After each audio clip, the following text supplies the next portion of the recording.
Video like जरूर कर लीजिए और ऐसे वीडियो लगातार फ्री में पाने के लिए चैनल को तुरंत सब्सक्राइब कर लीजिए और बेल आइकन को जरूर टैप कर लीजिए ताकि आगे भी सारे वीडियो आपको मिलते रहे। यूट्यूब में फॉलो करते हैं तो प्लीज ये वाला फ्री टेलीग्राम चैनल जरूर ज्वाइन कर लीजिएगा। सारे नोटिफिकेशन सारे अपडेट यहीं पे आते हैं, ध्यान रखिए। दोस्तों, स्वागत है आपका स्टडी फॉर सिविल सर्विसेज में। प्रमुख पर्यावरण अधिनियम और नीतियों को हम देखने वाले हैं, अर्थात पर्यावरण से संबंधित अधिनियम और नीतियां जो कि मोस्ट इंपॉर्टेंट है, परीक्षा उपयोगी हैं, पूछे ही जाते हैं, इनमें से कुछ न कुछ तो अवश्य पूछ लिया जाता है।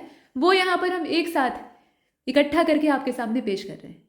और इस वीडियो की सबसे बड़ी विशेषता ये है कि ये बाइलिंगुअल है।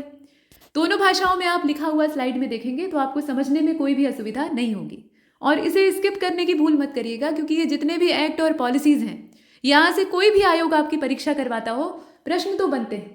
यहाँ तक कि मेंस एग्जाम जो आपका होता है, उस मेंस में भी आपको इससे बहुत ज़्यादा सहयोग प्राप्त होगा। अगर आपको रेफरेंस लेना है किसी भी सूचना का, किसी भी जानकारी का जो कि पर्यावरण से संबंध रखती है, तो आप यहाँ से तथ्यों का इस्तेमाल कर सकते हैं और अपने लेखन कार्य में थोड़ा सा वैल्यू एडिशन कर सकते हैं।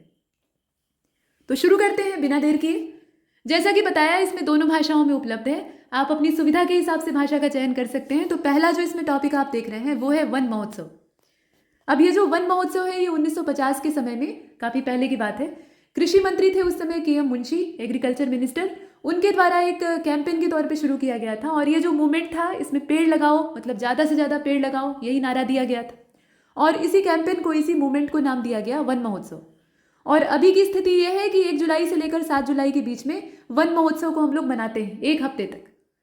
और लक्ष्य क्या है? तो जैसा नाम है वैसा काम है। इस पूरे फेस्टिवल का मेन गोल यही होता है कि वृक्षों का क्षेत्रफल बढ़ाया जाए और इसके लिए जो जन समुदाय हैं, जो आम नागरिक हैं, उन्हें वृक्षारोपण से जोड़ा जाए। तो ये एक खास बात थी, इसको आपने देखा। यहाँ आ जाइए, अब हम देखने वाले हैं इन्वायरमेंट प्रोटेक्शन एक्ट 1986 को। और ये जो पर्यावरण संरक्षण अधिनियम 1986 है, इसको देखने से पहले थोड़ा सा पीछे चलते हैं। और ये घटना है वर्ष 1984 की। वर्ष 1984 कहने भर के लिए है, ये 31 दिसंबर की रात की बात, यानी साल का समापन हो रहा था। और उस समय भोपाल में ये UCIL कीटनाशक संयंत्र था। और ये जो कार्बाइड प्लांट था, यहाँ से मिथाइल आइसोसाइनेट, इसका रिसाव होता है। परिणाम ये होता है कि 4000 से भी ज़्यादा लोग, ये तो सरकारी रिकॉर्ड है, 4000 से भी ज़्यादा लोग जो हैं वो अपनी जान गंवाते हैं। ठीक है, रात के समय गैस रिलीज की जाती है ताकि प्लांट में विस्फोट ना हो जाए, प्लांट फट ना जाए। तो उससे बचने के लिए काम किया जाता है। चेतावनी जारी की जाती है, लेकिन वो लोगों तक पहुंच नहीं पाती। और पहुंचती भी तो गैस के चलने की रफ्तार से चेतावनी धीमी चल रही थी, लोग भागते कहाँ। तो इसलिए बड़ी संख्या में लोग मारे जाते हैं और इससे परेशान होते हैं, इससे ग्रस्त होते हैं। तो ये एक हृदय विदारक घटना थी। और उसके बाद भारत सरकार ने थोड़ा सबक लिया और संविधान का जो आर्टिकल 253 है, उसी के तहत पर्यावरण संरक्षण अधिनियम को जारी किया। तो कुल मिलाकर ये अधिनियम पास होता है, यहाँ देखें, ये अधिनियम पास होता है मार्च 1986 में, लेकिन लागू होता है, प्रभाव में आता है 19 नवंबर 1986 को। ठीक है, ये तारीख याद रखिएगा, दोनों तारीखें यहाँ पर है, तो आप कंफ्यूज मत होइएगा कि मार्च में इसे लागू किया गया था या 19 नवंबर को। लागू किया गया था 19 नवंबर को, पास होने की जो तारीख है वो मार्च 1986 यानी 1986। और इसमें संविधान के कौन से अनुच्छेद का संदर्भ लिया गया है? तो ये है आर्टिकल 253। तो ये कुछ जानकारियां हैं। अभी और भी है। इसका उद्देश्य क्या था? उद्देश्य ये था कि पहली चीज, जो 1972 का मानव पर्यावरण पर संयुक्त राष्ट्र सम्मेलन था, यहाँ देख रहे हैं आप, United nation conference on human environment, तो उसके उद्देश्यों को, उसके निर्णयों को लागू करना। और दूसरी चीज ये कि इस अधिनियम में प्रमुख लक्ष्य निर्धारित किया गया था कि पर्यावरण प्रदूषण और प्रदूषक कौन कौन से पदार्थ हैं, कौन से पदार्थ घातक हैं, उन पर ध्यान केंद्रित किया जाए ताकि भविष्य में इस तरह की घटना न होने पाए। और देश के लिए स्वस्थ पर्यावरण को सुनिश्चित कराने के उद्देश्य से 1980 में, ये तो हमने 1986 और 84 की बात की, लेकिन 1980 में भारत में पर्यावरण विभाग की स्थापना की गई। अब ये जो इन्वायरमेंट डिपार्टमेंट है या डिपार्टमेंट ऑफ इन्वायरमेंट है, यही आगे चल के आप देखेंगे कि 1985 में पर्यावरण और वन मंत्रालय के नाम से जाना जाता है। और एक बार फिर से 2014 में क्या होता है, मई 2014 में इसका नाम परिवर्तित कर दिया जाता है और अब इसका नाम हो गया है ministry of environment, forest and climate change, यानी पर्यावरण जलवायु परिवर्तन, माफ कीजिएगा, पर्यावरण वन और जलवायु परिवर्तन मंत्रालय। तो इसमें नाम में परिवर्तन हुआ है। इसमें आप ध्यान से देखिए, 1980 से शुरू होकर 1985 और फिर 2014 में नए नाम से जाना गया। तो ये कुछ खास बातें। अब हम अपने वन अधिनियम को देखने वाले हैं। तो भारतीय वन अधिनियम 1927 काफी हद तक अंग्रेजों के अधीन लागू किए गए पिछले भारतीय वन अधिनियमों पर आधारित था। मतलब कुछ नई बात इसमें नहीं थी, ज्यादातर वही चीजें हैं, उसको रिवाइज किया गया था और ये आया भी अंग्रेजों के समय में है, वो तो आप देख ही रहे हैं। इनमें सबसे ज्यादा प्रसिद्ध वन अधिनियम है 1878 का। थोड़ा और पीछे चलते हैं। 1878 और 1927 दोनों ही अधिनियमों में वन क्षेत्र या महत्वपूर्ण वन्य जीवन वाले क्षेत्रों को समेकित करने, आरक्षित करने और वन उपज के आंदोलन और पारगमन को विनियमित करने, लकड़ी पर लगाए गए शुल्क और अन्य वन उपज की मांग की गई थी। उस समय जो वन अधिनियम आते थे उसका उद्देश्य पेड़ों की रक्षा करना नहीं होता था, बल्कि उनसे व्यावसायिक लाभ प्राप्त करना होता था। और उसका इस्तेमाल अगर कोई देसी जनजाति करना चाहे तो उस पर काफी हद तक पाबंदी लगाना होता था। ठीक है, अंग्रेज अपने फायदे के लिए, एक्सप्लोट करने के लिए इनके लिए अधिनियम ले आते थे। इसमें कोई संरक्षण का ऐसा उपाय नहीं होता था। तो ये चीज आप देख रहे हैं। तो हमने वन अधिनियम को देखा। अब ये जो फॉरेस्ट एक्ट है 1927 वाला, इससे संबंधित एक बात और है कि इस अधिनियम का वनों पर, यहाँ देखें, इस अधिनियम का वनों पर निर्भर समुदाय के जीवन पर प्रभाव पड़ा और इसमें दिए गए दंड प्रावधानों और प्रक्रिया का उद्देश्य वनों पर राज्य के नियंत्रण को और बढ़ाना था और लोगों के वन उपयोग के अधिकारों की स्थिति को कम करना था। जैसा कि आपको बताया कि उससे ज्यादा फायदा सरकार को चाहिए था। तो राज्य का नियंत्रण जब बढ़ेगा तभी तो सरकार उस पर ज्यादा कंट्रोल कर पाएगी। अब आइए आगे चलते हैं। वन संरक्षण अधिनियम 1980 वाला। भारत में तेजी से वनों की कटाई हो रही थी। परिणाम स्वरूप पर्यावरण तेजी से डिग्रेड हो रहा था, उसका ह्रास हो रहा था। तो इससे चिंतित होकर केंद्र सरकार के द्वारा इस अधिनियम को लागू किया गया। वनों का संरक्षण इसका उद्देश्य है, ये तो नाम से स्पष्ट है।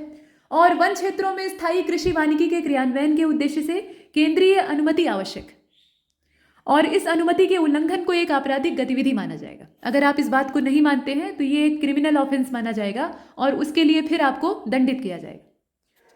फिर आइए आगे चलते हैं। यहाँ देखें वन नीति को। तो नेशनल फॉरेस्ट पॉलिसी, अब इसमें आज़ादी से पहले 1855, आज़ादी से पहले कभी आई थी या नहीं उसका संदर्भ लिया जा रहा है। तो 1855 में पेगू के वन अधीक्षक थे, इनका नाम था डॉक्टर क्लेलैंड। इनकी रिकमेंडेशन पर भारत के वानिकी चार्टर को घोषित किया गया। ठीक है, ये फॉरेस्ट सुपरिटेंडेंट थे पेगू के और इन्हीं की रिकमेंडेशन थी। उसके बाद ये जो फॉरेस्ट्री का चार्टर है भारत का, इसको जारी किया जाता है, घोषणा इसकी की जाती है। कुल मिलाकर अप्रैल 1864 में क्या होता है, समय थोड़ा आगे बढ़ता है, तो यहाँ डिट्रिच ब्रांडिस का नाम आता है। इनको भारत के पहले महानिरीक्षक के तौर पर नियुक्त किया गया। ये पहले इंस्पेक्टर जनरल बन के आते हैं और भारत में इन्हें कृषि वानिकी, माफ कीजिएगा, भारतीय वानिकी का जनक भी कहा गया। कुल मिलाकर ये इन्हें अपॉइंट करके भेजा जाता है। ये इंस्पेक्टर जनरल बन के भारत में आते हैं और इन्हें फादर ऑफ इंडियन फॉरेस्ट्री भी कहा जाता है। तो 1878 में पारित व्यापक वन अधिनियम में वनों को 3 श्रेणियों में बांटा गया और ये 3 श्रेणियां आप भी जानते हैं, रिजर्व फॉरेस्ट है, प्रोटेक्टेड है और रूरल फॉरेस्ट। ठीक है, आरक्षित, संरक्षित और ग्रामीण वन। ये विभाजन कब किया गया था ये आपको पता होना चाहिए, 1878 में। समय भी कभी कभी पूछ लिया जाता है। और साथ साथ आप देखेंगे कि भारत की पहली जो वन नीति है, चूंकि बात हम यहाँ पर वन नीति की ही कर रहे हैं तो पीछे से हमने संदर्भ लिया है, तो भारत की जो पहली वन नीति है ये डॉक्टर वोल्कर की अनुशंसा पे, रिकमेंडेशन पे तैयार की गई थी। समय था 1894 का। ये पूरे भारतवर्ष की बात की जा रही है। बाकी आज़ाद भारत की जो पहली राष्ट्रीय वन नीति है ये 12 मई 1952 को तैयार की गई थी। उसके बाद 7 फरवरी 2003, ये जो तारीख आप देख रहे हैं, इसमें एक नोटिफिकेशन जारी किया गया था जिसके माध्यम से वन आयोग के गठन का प्रावधान किया गया। तो ये जो नेशनल फॉरेस्ट कमीशन है ये सामने आता है।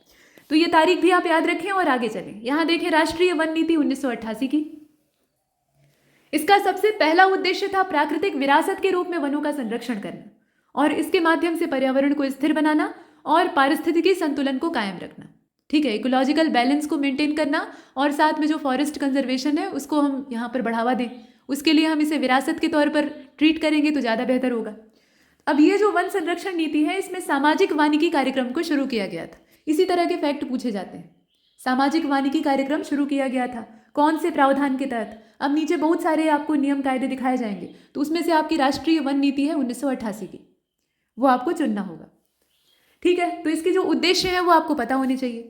पहली चीज ये थी कि वनों की उत्पादकता बढ़ाई जाए। वनों की उत्पादकता बढ़ाकर हम क्या करेंगे? वनों पर निर्भर ग्रामीण जनजातियों को लकड़ी, ईंधन, चारा और भोजन आदि उपलब्ध कराएंगे। ये एक खास बात।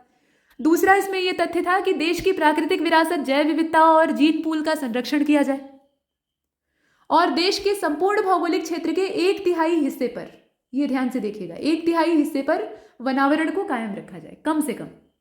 ठीक है, आगे बढ़ते हैं। यहाँ देखिए, वन अधिकार अधिनियम 2006 का है, फॉरेस्ट राइट्स एक्ट है 2006 का, और इस अधिनियम को भारतीय अनुसूचित जनजाति, यहाँ देखें, भारतीय अनुसूचित जनजाति और अन्य पारंपरिक वन निवासी अधिनियम, जनजातीय अधिकार अधिनियम या जनजातीय भूमि अधिनियम जैसे अन्य नामों से भी जाना जाता है। ये सारे नाम जो है वो इसी के हैं, कुछ नया नहीं है इसमें, बस अलग अलग नामों से जाना जाता है, लेकिन इसका मूल नाम क्या है, तो द फॉरेस्ट राइट्स एक्ट।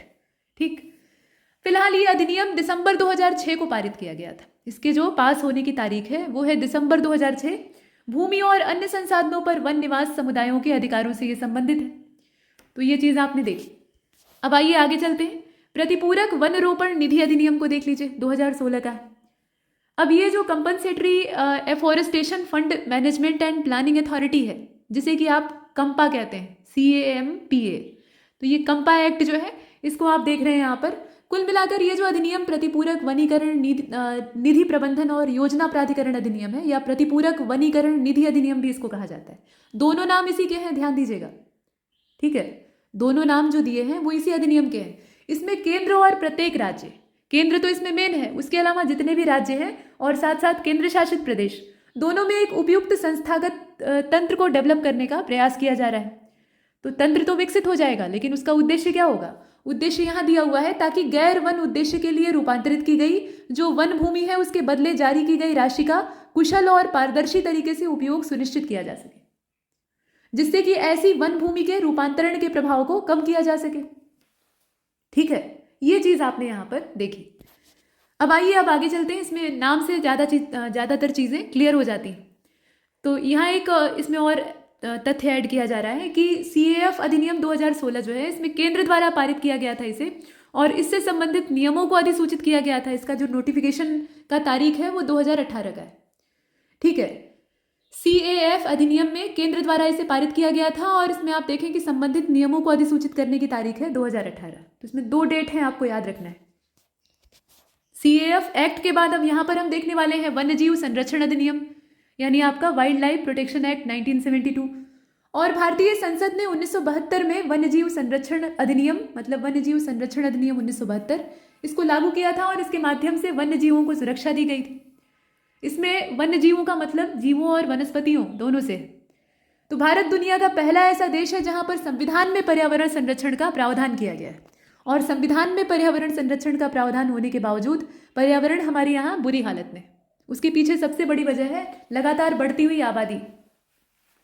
तो 5 जून 1972 की तारीख है। पर्यावरण के विषय पर पहली बार स्टॉकहोम में संयुक्त राष्ट्र मानव पर्यावरण सम्मेलन में एक मुद्दे के रूप में इस पर चर्चा की गई थी। अब ये जो स्टॉकहोम में कन्वेंशन होता है, यहाँ एक टॉपिक के तौर पे इस पर डिस्कशन होता है, और उसके बाद 5 जून को विश्व पर्यावरण दिवस के रूप में मनाया जाता है। उसकी वर्षगांठ मनाई जाती है और पर्यावरण से संबंधित अवेयरनेस फैलाने का काम किया जाता है। तो ये सारी चीज़ें आप यहाँ पर देख रहे हैं। ठीक है, आगे चलते। इसमें कुछ और बातें हैं। इसके बाद वन्यजीव संरक्षण अधिनियम 1972, फिर आप देखें एक और एक्ट है, ये है जल प्रदूषण की रोकथाम और नियंत्रण अधिनियम 1974, वन संरक्षण अधिनियम 1980, और वायु प्रदूषण की रोकथाम और नियंत्रण अधिनियम 1981, और उसके बाद पर्यावरण संरक्षण अधिनियम 1986। ये सभी पारित किए गए थे। इन सारे अधिनियमों को आप देख रहे हैं, एक क्रम से ये आते जाते हैं एक के बाद एक। तो वन्यजीव संरक्षण अधिनियम भारत में वन्यजीव संरक्षण के इतिहास में अपनी अलग पहचान रखता है, और वन और वन्यजीव संविधान की समवर्ती सूची में आते हैं। समवर्ती सूची में आते हैं, इसका मतलब क्या? केंद्र और राज्य दोनों का इसमें अधिकार बनता है, और संसद और राज्य विधानसभाएं दोनों ही इस विषय पर, मतलब इन विषयों पर कानून बना सकती। तो ये दोनों के अधिकार में है, ये एक खास बात है, इसको ध्यान दीजिएगा। और एक चीज और देखिए कि 1972 में उपरोक्त दोनों विषय राज्य सूची में शामिल थे। उस समय की स्थिति बताई जा रही है कि उस समय ये विषय जो है ये समवर्ती सूची में नहीं आते थे, ये राज्य सूची का विषय थे, मतलब राज्य का इसमें एकाधिकार होता था। संसद ने अनुच्छेद 312, जिसके अंतर्गत राज्यसभा द्वारा संसद को राज्य के विषयों पर कानून बनाने की शक्ति देने के लिए एक प्रस्ताव पारित किया जाता है, उसके तहत अधिनियम पारित किया, और उसके बाद 42वां जो संशोधन हुआ था उसके द्वारा इन दोनों विषयों को समवर्ती सूची में स्थानांतरित कर दिया गया। तो ये जो 42वां संशोधन हुआ था, 42वां अमेंडमेंट हुआ था संविधान में, उसके माध्यम से इन विषयों को समवर्ती सूची में स्थान दिया गया है, नहीं तो उससे पहले ये राज्य सूची का विषय थे। तो अब संसद भी इसमें कानून बना सकती है। कुल मिलाकर वन्यजीव संरक्षण अधिनियम 1972 भारत की संसद का एक अधिनियम है, और इसे पौधे और पशु प्रजातियों की सुरक्षा के उद्देश्य से पारित किया गया। 1972 से पहले भारत में केवल 5 नामित राष्ट्रीय उद्यान हुआ करते थे, ठीक है, नेशनल पार्क। तो ये कुछ फैक्ट आपने देखे। अब यहाँ पर हम देखने वाले हैं कि वन्यजीव संरक्षण अधिनियम 1972 को अभी तक कितनी बार संशोधित किया गया है। तो वो तारीखें दी हुई और संशोधन के बारे में ही कुछ आंकड़े और हैं। फिलहाल वो तारीखें देखिए। अभी तक इसमें संशोधन देखिए 1982, 86, 91, 93, 2003, 2006, 2021 और 2022 में किया गया। अच्छे खासे संशोधन हुए। और 1982 में इस अधिनियम में किए गए संशोधन के अंतर्गत पशु आबादी के वैज्ञानिक प्रबंधन के उद्देश्य से जंगली जानवरों को पकड़ने और विचरण की अनुमति देने का प्रावधान शामिल किया गया। ये आप देख रहे हैं। जनवरी 2003 में क्या होता है? जनवरी 2003 में लागू हुए और वर्ष 2002 में संशोधन जो हुआ था, मतलब संशोधन हुआ है 2002 में, लागू कब हुआ है? 2003 में जनवरी में हुआ है। तो उसके अंतर्गत मूल अधिनियम में शामिल अपराधों के लिए जो दंड और अर्थदंड था, यानी दंड जो शारीरिक दंड है और जुर्माना, उसको और ज़्यादा कठोर किया गया, जो कि आवश्यक है और समय के साथ इसमें परिवर्धन करते रहना चाहिए। तो ये कुछ चीज़ें आपने देखी। आगे चलते हैं। किसी भी प्रतिबंधित प्रजाति का अगर कोई अवैध उसमें शिकार करता है या उनकी तस्करी करता है या किसी बेजुबान, बेसहारा और निरपराध पशु को मारता है, तो इसके लिए दंड ठीक वैसे ही होने चाहिए जैसे मनुष्य की हत्या के लिए दिए जाते हैं। अगर ऐसे दंड हो तो फिर यहाँ जायज़ बनता है। लेकिन अब ऐसे दंड नियम बनाने के लिए फिर ये भी ध्यान रखना पड़ेगा कि पशु अगर आक्रामक हो गया तो मनुष्य आत्मरक्षा के लिए भी ये कदम उठा सकता है। तो वैसी परिस्थिति में फिर मौत की सज़ा तो नहीं सुना सकते, तो फिर एक मामूली दंड देकर छोड़ सकते हैं। लेकिन अगर जानबूझकर इरादतन हत्या कर रहा है किसी जीव की, तो अपराध जो है वो उसी बराबर माना जाना चाहिए जिसके बराबर मनुष्य की हत्या के अपराध को माना जाता है। तो खैर इसमें अधिनियम में उतने कड़े कानून भी नहीं है, लेकिन कानूनों में थोड़ा सा कड़ाई लाई गई है और उसके लिए 2002 में ये संशोधन किया गया था। इसके बाद आप देख रहे हैं वन्य जीवन संरक्षण संशोधन अधिनियम 2006। इसमें राष्ट्रीय बाघ संरक्षण प्राधिकरण और बाघ और अन्य लुप्तप्राय प्रजाति अपराध नियंत्रण ब्यूरो, इसकी स्थापना का प्रावधान किया गया है। इसको आप देख रहे हैं यहाँ पर। तो इसका जो नाम है आप ध्यान दीजिएगा, wild life crime control bureau. आगे देखें, 17 दिसंबर 2021 को पर्यावरण, वन और जलवायु परिवर्तन मंत्री इनके द्वारा लोकसभा में वन्यजीव संरक्षण संशोधन विधेयक 2021 को पारित किया गया। अब इसमें प्रावधान क्या थे? तो ये जो संशोधन विधेयक था, इसमें अमेंडमेंट बिल में आप देखेंगे कि वन्यजीव और वनस्पतियों की जो लुप्तप्राय प्रजातियां हैं उनके अंतर्राष्ट्रीय व्यापार पर कन्वेंशन, यानी जो सिटीज है, उसके कार्यान्वयन का प्रावधान करना, ये इसमें खास बात है। ठीक, तो इसको आपने देखा। इसके बाद अब आगे चलते हैं। यहाँ देखें, वन्यजीव संरक्षण संशोधन विधेयक 2022 राज्यसभा के द्वारा 8 दिसंबर 2022 को इसको पारित किया गया था। 8 दिसंबर 2022 राज्यसभा के माध्यम से। उद्देश्य क्या था इस बिल का? तो इस बिल का उद्देश्य था वन्यजीवों और वनस्पतियों की जो लुप्तप्राय प्रजातियां हैं, इंडेंजर्ड स्पीशीज हैं, उनको उनके अंतर्राष्ट्रीय व्यापार पर कन्वेंशन CITC को लागू करना, पहली चीज। और इसके द्वारा संरक्षित संकटग्रस्त प्रजातियों की सूची का और ज़्यादा विस्तार करना, मतलब उसमें कुछ और प्रजातियों को शामिल करना जो कि इस खतरे का सामना कर रही, सूची का दायरा बढ़ाना। ठीक है, इसके लिए संशोधन किया गया। और यहाँ आ जाइए, अब संवैधानिक प्रावधानों को देखेंगे। तो वन्य जीवन अधिनियम जो है उससे जुड़े हुए कुछ संवैधानिक प्रावधान है। सबसे पहले आपका आर्टिकल नंबर 48A है। इसमें यह कहा गया है कि पर्यावरण की रक्षा और सुरक्षा करना और देश के वन और वन्य जीवों की सुरक्षा करने का प्रयास करना, ये राज्य का दायित्व होगा, राज्य का दायित्व होगा। और यह वाक्य जो है ये अनुच्छेद 42वें संविधान संशोधन के द्वारा 1976 में ये जोड़ा गया था। ठीक है, अनुच्छेद तो आप यहाँ देख ही रहे हैं, 48A। ये एक प्रावधान है जो कि संशोधन के माध्यम से जोड़ा गया है। पर्यावरण की रक्षा और सुरक्षा करना, देश के वन्य जीवों की सुरक्षा करने का जो प्रयास करने का काम है, ये राज्य का दायित्व होगा। और उसके साथ साथ 51AG जो है, क्लॉज D जो है, उसमें कहा गया कि वनों, झीलों, नदियों, वन्य जीवों सहित प्राकृतिक पर्यावरण की रक्षा, सुधार करना और साथ में जीवित प्राणियों के प्रति दया की भावना रखना, ये मौलिक कर्तव्य में शामिल है। ठीक है, तो इसको आप देख रहे हैं। और अनुच्छेद 21, स्वच्छ पर्यावरण में जीने का अधिकार, right to live in a clean environment. तो ये 3 प्रावधान यहाँ संवैधानिक हमने देखे। इनका संदर्भ आप चाहे निबंध लेखन कर रहे हो, पर्यावरण से संबंधित कोई टॉपिक हो, या आंसर राइटिंग कर रहे हो, उसमें ऐसा कोई मुद्दा आपको मिल जाए तो उसमें आप इनका संदर्भ ले सकते हैं। इससे आपके नंबरों में इजाफा होगा। बाकी बहुविकल्पीय प्रश्नों में तो सीधे पूछा जाता है। ये प्रश्न जो है ये पॉलिटी का भी हो गया और इन्वायरमेंट का भी हो गया। आइए अब आगे चलते हैं। कहा गया कि इस अधिनियम में कुल 6 अनुसूचियां हैं। मतलब वन्य जीव संरक्षण अधिनियम 1972 की बात हो रही है, उसमें कुल मिलाकर 6 शेड्यूल हैं और उसके अंतर्गत विभिन्न तरीकों से वन्य जीवों को सुरक्षा दी गई। तो ये जो अनुसूचियां हैं इनसे प्रश्न बनते हैं। पहला शेड्यूल आप देखिए, और सिर्फ पहला ही नहीं, पहले के साथ दूसरा भी है। जो शेड्यूल 1 और शेड्यूल 2 है, इसके अंतर्गत वन्य जीवों को पूर्ण सुरक्षा दी जाती है और इस नियम का अगर कोई उल्लंघन करता है तो कम से कम 3 साल की सजा होगी और न्यूनतम 10,000 रुपये का जुर्माना हो सकता है। ठीक है, जो कि बहुत कम है। 3 साल की सजा और 10,000 रुपये का जुर्माना जो तस्कर और आपराधिक कुख्यात प्रवृत्ति के लोग हैं उनके लिए कुछ नहीं। अनुसूची 3 और 4 शेड्यूल 3, 4, इसमें वन्य जीवों को नुकसान पहुंचाने पर कम मतलब इसमें जो शामिल वन्य जीव हैं उनको नुकसान पहुंचाने पर कम सजा का प्रावधान है। यहाँ पर उतनी इंपॉर्टेंस वाले जो वन्य जीव हैं उनको शामिल नहीं किया जाता है। ध्यान दीजिएगा कि इसमें फ्लोरा और फौना दोनों शामिल, इसमें सिर्फ फ्लोरा को शामिल नहीं किया गया है। आगे बढ़ते हैं। अनुसूची 5, इसमें शामिल होने वाले जीवों को वर्मिन कहा जाता है। अब ये जो वर्मिन है इसमें आपके चूहे आते हैं, गिलहरियाँ आती हैं, कौवे आते हैं, इसके अलावा जो फ्लाइंग फॉक्स हैं, इस तरह के और भी जीव हैं वो इसमें शामिल होते हैं और इनका शिकार किया जा सकता है। साथ साथ अनुसूची 6 को देख रहे हैं आप, शेड्यूल 6, इस अनुसूची में शामिल होने वाले पौधों की खेती और उगाने पर पूरी तरह से पाबंदी है। कल्टीवेशन और इनकी ग्रोइंग पर पाबंदी लगी हुई है। तो ये कुछ इसमें अनुसूचियां हैं और ये 1972 वाला एक्ट ही हम लोग देख रहे थे। इसकी जो शेड्यूल है वहाँ से भी प्रश्न बनता है। अब आइए आगे चलते हैं। यहाँ एक नोट दिया हुआ है, कुछ खास बातें हैं, जैसे कि वर्तमान में इस अधिनियम में विशेष रूप से संरक्षित पौधों, यहाँ देखें, 1 और विशेष रूप से संरक्षित जानवरों 4 तथा कृमि प्रजातियों 1 से संबंधित 6 अनुसूचियां हैं। वर्मिन ऐसे छोटे जानवर होते हैं, मतलब वहाँ जो शब्द इस्तेमाल किए गए हैं ना, कुछ खास की टर्म्स यूज किए गए हैं या फिर कोई नंबर आपने देखा तो उसी के संबंध में यहाँ एक स्पष्टीकरण दिया हुआ है। और यहाँ आप देखें, वर्मिन का मतलब ऐसे छोटे जीवों से होता है जो कि बीमारी फैलाते हैं, जैसे चूहे हैं, इनके द्वारा बीमारी फैलती है, गिलहरियों से भी फैलती है और साथ साथ ये भोजन के बड़े दुश्मन होते हैं। अब एक चूहा अगर आपके घर में घुस जाए तो कितना आतंक मचाएगा आप जानते ही हैं। तो कुल मिलाकर संशोधन विधेयक 2021 में कुल अनुसूचियों की संख्या को घटाकर 4 कर दिया गया है और विशेष रूप से संरक्षित जानवरों के लिए अनुसूचियों की संख्या को घटाकर 2 कर दिया गया है। ठीक है, वर्मिन प्रजातियों से संबंधित अनुसूची को हटा दिया गया है। CITCA को आप देखें, अनुसूचित नमूने के तहत परिशिष्टों में सूचीबद्ध नमूनों के लिए एक नया शेड्यूल सम्मिलित किया गया है। ये सिटीज की बात हो रही है।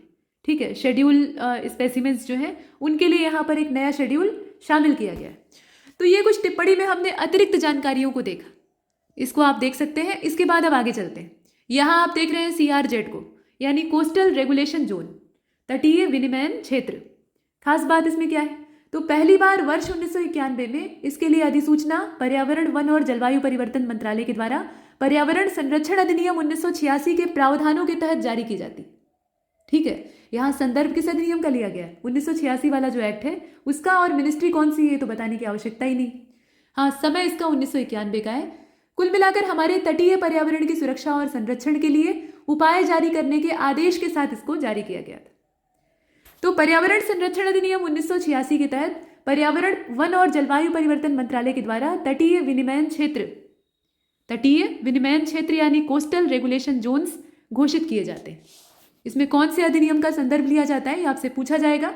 इसके बाद अगला फैक्ट आप देख रहे हैं, जल प्रदूषण की रोकथाम और नियंत्रण अधिनियम। अब जल प्रदूषण की रोकथाम और नियंत्रण अधिनियम 1974 का है। कुल मिलाकर इसमें खास बात क्या है, तो उद्देश्य सीधी बात की जो जल प्रदूषण है उस पर रोकथाम लगाना, उसमें जो स्वच्छ जल है उसकी उपलब्धता को बढ़ावा देना। इसको लागू किया गया था 1974 में, तारीख आपने ऊपर भी देखी है। एक बार इसमें संशोधन किया गया 1988 में, और जल प्रदूषण की रोकथाम और नियंत्रण उपकर अधिनियम 1977 में अधिनियमित किया गया था। ये उपकर अधिनियम है, ठीक है, सेस एक्ट, इसको इनेक्ट किया गया था, वो तारीख है 1977, ताकि कुछ प्रकार की औद्योगिक गतिविधियों को संचालित करने वाले व्यक्तियों द्वारा इस्तेमाल किए जाने वाले जल पर उपकर यानी सेस लगाने और उसे कलेक्ट करने का प्रावधान किया जा सके। ये इसमें कुछ खास बात, ठीक है। तो इसमें जो समय है और उसके साथ जो एक्ट आए हुए हैं उनको आपको ध्यान देना है। अच्छा, इसके बाद अगला हम देखने वाले हैं water prevention and control of pollution cess act of 1977, जिसका जिक्र आपने यहाँ पर देखा था। तो इसमें खास बात क्या है, देखें, जल उपकर अधिनियम जो है ये केंद्रीय और राज्य प्रदूषण बोर्डों के खर्चों को पूरा करने के उद्देश्य से, क्योंकि अपना काम करने के लिए इन्हें पैसे की आवश्यकता, वित्त की आवश्यकता होगी, और आमतौर पर सरकार को पैसा कहाँ से मिलता है, टैक्स से मिलता है। तो इसी के लिए संसाधन उत्पन्न करने के लिए इसको पारित किया गया था, ताकि कुछ पैसा भी मिलता रहे। तो इस अधिनियम में प्रदूषण नियंत्रण के लिए आर्थिक प्रोत्साहन दिया गया है और इसके अंतर्गत स्थानीय अधिकारियों और कुछ जो नामित उद्योग हैं उनको जल अपशिष्ट निर्वहन के लिए उपकर का भुगतान करने की अनिवार्यता होती है। ठीक है, उनके लिए ये जो सेस है, एक तरह का टैक्स है, इसको पे करना जरूरी होता है। ठीक है, तो ये चीज आप देख रहे हैं। आगे आप देखें यहाँ पर सीपीसीबी को, यानी केंद्रीय प्रदूषण नियंत्रण board, central pollution control board, और ये एक वैधानिक संगठन है। पूछा जाता है संवैधानिक है, कैसा है, तो ये एक वैधानिक संगठन है। गठन इसका सितंबर 1974 में किया गया था। इसके लिए एक अधिनियम का प्रावधान आता है, यह है जल प्रदूषण की रोकथाम नियंत्रण अधिनियम, जिसे कि आपने पीछे देखा था। मतलब वही 1974 वाला एक्ट है, उसी के प्रावधानों के तहत ये सीपीसीबी स्थापित होता है। और सीपीसीबी को वायु प्रदूषण की रोकथाम नियंत्रण अधिनियम 1981 के तहत भी शक्तियां प्राप्त होती हैं। तो इसमें 2 अधिनियमों का हाथ है इसे ताकत देने के पीछे। प्रावधान तो देखिए जल प्रदूषण रोकथाम नियंत्रण अधिनियम के ही थे, यानी 1974 वाले, लेकिन इसमें जो इसकी कार्यप्रणाली है उसमें ये सहयोग ग्रहण करता है वायु प्रदूषण रोकथाम नियंत्रण अधिनियम 1981 का भी। तो दोनों एक्ट इसमें दिखाई देते हैं। फिलहाल इस बोर्ड का नेतृत्व इसके अध्यक्ष के द्वारा किया जाता है और अध्यक्ष को केंद्र सरकार ही नियुक्त करती है। तो सेंट्रल गवर्नमेंट के द्वारा यहाँ अपॉइंटमेंट होती है। ये हमने सीपीसीबी को देखा। अब यहाँ पर हम देखने वाले हैं air prevention and control of pollution act 1981। अब ये जो अधिनियम है इसे आप वायु अधिनियम भी कह सकते हैं। भारत में वायु प्रदूषण की जो बिगड़ती दशा है उसके हानिकारक प्रभावों को रोकने और नियंत्रित करने के उद्देश्य से भारतीय संसद के द्वारा इसको पारित किया गया था। ये एक खास बात है। अब यहाँ संदर्भ लिया गया है कि जून 1972 में, तारीख है 1972 की, मतलब समय है 1972 का, जो स्टॉकहोम कन्वेंशन हुआ था मानव पर्यावरण पर आयोजित, उसमें जो निर्णय लिए गए थे असल में, उनको लागू करने के उद्देश्य से संसद के द्वारा इस अधिनियम को लाया गया था। ठीक, स्टॉकहोम कन्वेंशन में सभी देशों ने जो शामिल हुए उन्होंने अपनी प्रतिबद्धता जताई कि नहीं, हम इसमें जो विचार व्यक्त किए गए हैं उस पर अपनी दिशा में काम करेंगे। तो यहाँ पर अब क्षेत्रीय स्तर पर कुछ कानून बनाने पड़ेंगे, तभी तो हम उन प्रावधानों को लागू कर पाएंगे। तो उसी के लिए ये तमाम अधिनियम आते हैं, जिनमें से कि ये भी एक। ठीक है, इसको भी आप देख लें। और आप देखें इस अधिनियम का उद्देश्य क्या है, तो सीधी बात है, जैसा नाम है काम है, इसमें उद्देश्य में कोई खास अंतर नहीं है। वायु प्रदूषण को रोकना, वायु की गुणवत्ता सुधारना और वायु प्रदूषण को कम करना, न सिर्फ रोकना बल्कि नियंत्रित करके कम करना। ठीक बात है। अब आगे चलते हैं। सार्वजनिक दायित्व बीमा अधिनियम, पब्लिक लाइबिलिटी इंश्योरेंस एक्ट, और ये 1991 का है। तो सार्वजनिक देयता बीमा अधिनियम यानी public liability insurance PLI act जो 1991 का है, इसमें आप देखेंगे इसके अंतर्गत 179 प्रकार के रसायनों, यौगिकों और ज्वलनशील पदार्थों तथा इनके जो अन्य वर्ग हैं उनको संभालने वाले उपयोगकर्ता उद्योगों के लिए किसी भी रासायनिक आपदा के कारण उत्पन्न होने वाली देनदारियों को कवर करने के उद्देश्य से एक बीमा पॉलिसी की सदस्यता लेना उनके लिए अनिवार्य कर दिया गया। किसी भी तरह की दुर्घटना होती है तो उसके लिए कवरेज, बीमा का कवरेज यहाँ मिलेगा, तो ये उनके लिए अनिवार्य कर दिया गया। और यह देनदारियां उन प्रभावित लोगों को देय होंगी जो नो फॉल्ट बेसिस, पूर्ण देयता पर श्रमिक न हो। ठीक है, नो फॉल्ट बेसिस पर वो श्रमिक ना हो, उनके लिए ये देय होंगी, मतलब उनको देय होंगी। तो ये एक खास बात है। बीमा कवरेज की बात हो रही है और ये समय है आपका 1991 का। 179 प्रकार के रसायनों को इसमें शामिल किया गया था। कुल मिलाकर सार्वजनिक दायित्व बीमा अधिनियम जो है, इसका उद्देश्य वही है जो आपने पीछे देखा कि खतरनाक पदार्थ को संभालने के दौरान अगर किसी भी तरह की दुर्घटना हो जाती है, जो कि अक्सर होती, तो पीड़ितों को उनके नुकसान के लिए मुआवजा मिल सके। और खतरनाक पदार्थ के उत्पादन या भंडारण के मालिक को भारी दंड से बचाने का भी उद्देश्य है। बेचारा अगर मुआवजा नहीं दे पाया तो लोग जो है वो उसे पहले तो पकड़ के पीट सकते हैं। दूसरी बात यह है कि सरकार की ओर से भी दंड का विधान होता है, तो उस कठोर दंड से वो बच सके, क्योंकि जानबूझकर कोई भी नुकसान नहीं करना चाहेगा। हाँ, ठीक है कि जो मानक, सुरक्षा मानक है, उसमें लापरवाही हो सकती है। हर बड़ी संस्था में ऐसी लापरवाहियां देखने के लिए मिलती, लेकिन इसका मतलब ये नहीं कि उसकी पूंजी उससे छीन कर उसको दिवालिया कर दिया जाए। तो उससे बचाने के लिए भी लाया गया है, सिर्फ इसमें एक तरफा काम नहीं है। ठीक है, इसको आप देख रहे हैं। आगे आप देख रहे हैं पशुओं के प्रति क्रूरता निवारण अधिनियम। अब ये क्रुएलिटी टू एनिमल्स एक्ट 1960 का है, ये काफ़ी पुराना है। कुल मिलाकर इसमें आप देखें प्रशंसित नृत्यांगना और पशु प्रेमी थी रुक्मिणी देवी अरुंडेल। भारत की संसद उनके द्वारा लिखा गया है, रुक्मिणी देवी अरुंडेल के द्वारा इसको लिखा गया है और भारत की संसद ने इसे पारित किया है। 1960 में यह अधिनियम आता है जानवरों को अनावश्यक दर्द या पीड़ा देने से रोकने और पशुओं के प्रति क्रूरता की रोकथाम से संबंधित कानूनों में संशोधन के उद्देश्य से इसको अधिनियमित किया गया था। ये निहायत ही एक सार्थक पहल थी, ठीक है। और रुक्मिणी देवी अरुंडेल ये राजनीति से भी जुड़ी हुई हैं और पर्यावरण से भी इनका संबंध है, यहाँ तक कि कला के क्षेत्र में भी इनका नाम बहुत सुनहरे अक्षरों में दर्ज है। तो ये एक जानी मानी शख्सियत है। हमने देखा पशुओं के प्रति क्रूरता निवारण अधिनियम, ये 1960 का था। और यहाँ देख लीजिए इससे संबंधित कुछ और बातें, जैसे कि इस अधिनियम का विधायी उद्देश्य क्या था। तो इसका जो लेजिस्लेटिव इंटेंट था, इसमें खास बात ये थी कि जानवरों को अगर आप अनावश्यक दर्द देते हैं, पीड़ा पहुंचाते हैं, तो उसमें सरकार आपको पाबंदी लगाएगी इस अधिनियम के माध्यम से। और खास बात यह कि भारतीय पशु कल्याण बोर्ड की स्थापना 1962 में जो की गई थी, वो इसी अधिनियम की धारा 4 के तहत की गई थी, ठीक है। तो एनिमल वेलफेयर बोर्ड जो है भारत में, इसी के प्रावधानों के तहत स्थापित हो पाया। ये अधिनियम 1960 का है और 1962 में ये अस्तित्व में आता है। तो ये कुछ आपने देखा। अब यहाँ पर हम देखने वाले हैं पशुओं के प्रति क्रूरता की रोकथाम, केस संपत्ति, पशुओं की देखभाल और रखरखाव अधिनियम। और ये अधिनियम जो है ये 2017 का है। Prevention of cruelty to animals, care and maintenance of case property animals rules 2017। अब ये जो अधिनियम है, इसमें इसे तैयार कैसे किया गया है, तो ये नियम है असल में जो कि अधिनियम 1960 वाला ही है, उसी के प्रावधानों के तहत तैयार किया गया है, ठीक है। इस रूल को, इस नियम को ध्यान दीजिएगा, ये अधिनियम नहीं है। तो इस नियम को तैयार किया गया है जो पशु क्रूरता निवारण अधिनियम अभी जस्ट आपने पीछे देखा है, उसी के प्रावधानों के तहत, ठीक। ये इसमें बात है और ये 2017 का है। और इन नियमों के अंतर्गत मजिस्ट्रेट को उपरोक्त अधिनियम के तहत, जो ऊपर वाला आपने 1960 वाला अधिनियम देखा था, उसके तहत मुकदमे का सामना कर रहे मालिकों के मवेशियों को जब्त करने की अनुमति दी गई, ठीक है। मतलब जो भी कैटल हैं उनके ऑनर को, ऑनर के ऊपर अगर कोई आरोप लगा हुआ है, मुकदमा चल रहा है, तो उसके जितने भी मवेशी हैं उन्हें जब्त कर लिया जाएगा। जब्त करने का मतलब ये नहीं कि उन्हें बलि चढ़ा दिया जाएगा, मतलब उनकी देखरेख अब सरकार का उत्तरदायित्व होगा। इसके बाद अब आगे चलते हैं। उपरोक्त के पश्चात संबंधित जानवरों को अस्पताल, पशु आश्रय स्थलों इत्यादि में भेजा जाएगा। और गोद लेने की भी व्यवस्था है, अगर कोई चाहे, पालना चाहे तो गोद ले सकता है, लेकिन उसके लिए फिर सरकारी कार्रवाई होगी। तो ये सारे प्रावधान आपने देखे। सुनने में ये सब कुछ बहुत अच्छा लगता है कि जानवरों को अस्पताल भेज दिया जाएगा अगर बीमार हैं या घायल हैं, या फिर पशु आश्रय स्थल भेज दिए जाएंगे। जैसे अभी गोवंशों को पकड़ पकड़ कर जो गौशालाएं हैं, टेम्पररी गौशालाएं बनाई गई हैं, वहाँ पर भेजा जा रहा है। लेकिन वहाँ पर कितनी अच्छी व्यवस्था होती है ये सब जानते।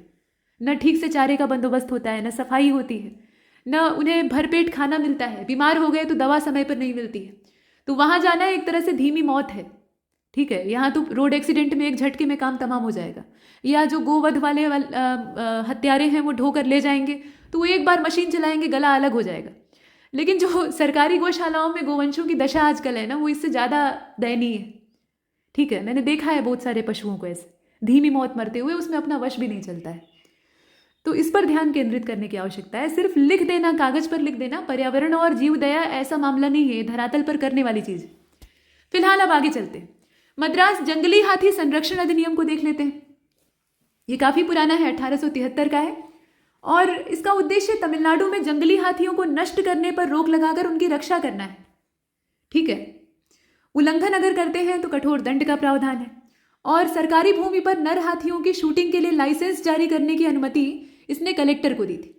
और 1 अक्टूबर 1873 को प्रभावी यह अधिनियम जो है, ये तमिलनाडु मर्ज स्टेट लॉज अधिनियम 1949 के माध्यम से पुदुकोट्टई राज्य तक भी विस्तारित किया गया था, ठीक है। ये एक चीज आप देख रहे हैं, तो इसको आपने देखा। अब इसमें आप देखें कि जो पुराने अधिनियम थे, वहां से इन जंगली हाथियों से मतलब यहाँ पर एशियन एलिफेंट से है। तो ये जो भारतीय एशियाई हाथी थे, इनके शिकार की यहाँ पर एक तरह से राह निकल आई थी। और अंग्रेज तो मुंह मांगी मुराद उन्हें मिल गई थी, तो वो किसी भी हाथी को पागल और गुस्सैल घोषित करके गोली से शूट करने की मंशा रखते थे। तो उनके संरक्षण के लिए यहाँ पर कुछ अधिनियम और प्रयास आप देख रहे हैं। तो ये चीज़ें आपने देखी। अब आइए आगे चलते हैं, वन्य पक्षी संरक्षण अधिनियम को देख लेते हैं।